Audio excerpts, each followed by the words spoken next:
ছেলেদের স্কুলে প্যারা টিচারের মিটিংয়ে বসে ধীরেনের পিঠটা চুলকাতে শুরু করলো। পিঠে চুলকালি মানে হলো এখন একটা অ্যাকশন না করলে চলবে না। কিন্তু মুশকিল হচ্ছে গত সপ্তাহে কাজটা ঘেটে গিয়েছিল বলে এই সপ্তাহটা একটু চেপে ধরবে ভেবেছিলাম, কিন্তু শালার চুলকানিটা এবারে জ্বালিয়ে খাবে। যতক্ষণ না একটা অ্যাকশন করছে ধীরেন ততক্ষণ এটা কমবে না। আর সে কি চুলকানি, হয়তো বাইক চালাচ্ছে, শুরু হয়ে গেল, তখন বাইক থামিয়ে চুলকাতে হবে। অথবা হয়তো বাজার থেকে ফিরছে, দুই হাতে দুটো ব্যাগ, ব্যাস শুরু হয়ে গেল। আবার হয়তো বা বাসের সামনে বসে আছে, টার্গেট হয়নি বলে বস ঝাড়ছে। এমন সময় যদি শুরু হয়ে যায় তখন কি করার আছে?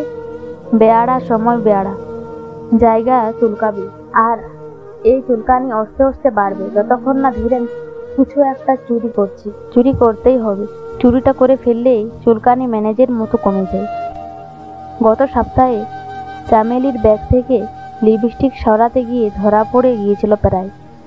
এই, তুমি আমার ব্যাগ ঘাঁটছো কেন শুনি? লিপস্টিক নিয়ে তুমি কি করবে?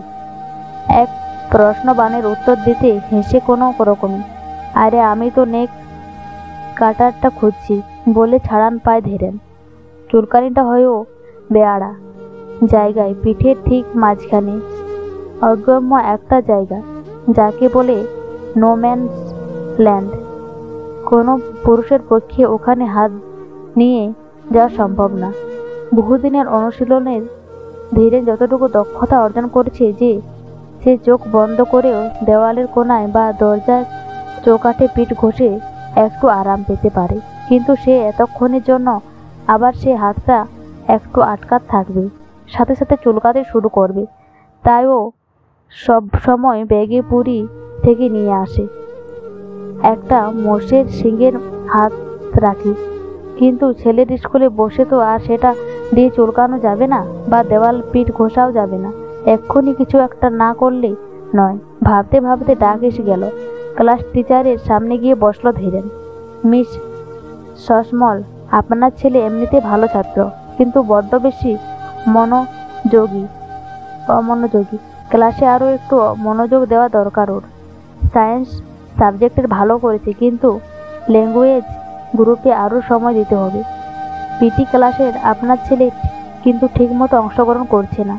ম্যাডাম এইসব বলে যাচ্ছেন, ধীরেন এক কান দিয়ে ঢোকাচ্ছে আর এক কান দিয়ে বার করে দিচ্ছে। ওর নজর শুধুমাত্র ম্যাডাম পেনের দিকে, সেটা রাখা আছে গার্জিয়ান অ্যাটেন্ডেন্স লিস্টের পাশে। উত্তর, পিঠকো ভয়ানক চুলকাচ্ছে। ধীরেন আলতো করে কলমটা ধরে যে সরাতে যাবে, অমনি ম্যাডাম বলে ওঠেন, মিস্টার সসমল। হ্যাঁ। তোতলায় ধীরেন, নিন একটা সই করুন বলে গার্জিয়ান অ্যাটেন্ডেন্স রেজিস্ট্রেশন দিয়ে দিদিমণি পরে ছাত্রের নাম ধরে ডাকলেন। ম্যাডামের কলম দিয়ে সই করে অন্যমনস্ক ভান করে ধীরেন সেটা পকেটে ঢোকার সঙ্গে সঙ্গে ম্যাজিকের মতো চুলকানিটা কমে যায়।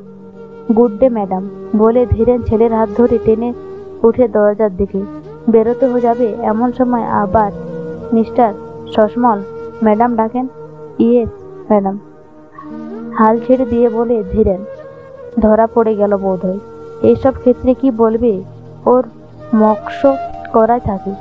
সরি ম্যাডাম, আপনার কলমটা তুলে নিয়ে চলে যাচ্ছি বলে শেষ করতে হবে, কিন্তু কিছু মনে করবেন না ম্যাডাম। এই বলে কলমটা ফেরত দেবে বলে সে পকেট হাত দিয়েছে, অমনি চুলকানিটা ফের শুরু হয়ে গেল। উফ, কি জ্বালা! মিস্টার সলমন, একটা কথা আপনার জানানো উচিত। সুভয়ঙ্কর কিন্তু খুব ভালো দাবা খেলে এবারে ইন্টার স্কুল চেস টুর্নামেন্টে আমাদের জুনিয়র লেভেল টিমে থাকতে পারে। ম্যাডাম বললেন, যাক বাবা, ধরতে পারেনি, মুখে বিগতির একটা ভাব এনে। থ্যাঙ্কস ইউ ম্যাডাম বলে ধীরেন ক্লাস থেকে বেরিয়ে এসে অস্থির নিঃশ্বাস ফেলল। স্কুলের বাইরে এসে বাইকে উঠতে যাবে, এমন সময় দেখে ছেলের পকেট থেকে একটা সুদৃশ্য চাবি রিং বের করে সৃষ্ট মুখে ব্যাগে ঢোকাচ্ছি। তাতে 2-3টে ছোট ছোট চাবি বিদ্যমান। কিসের চাবি রে ওগুলো?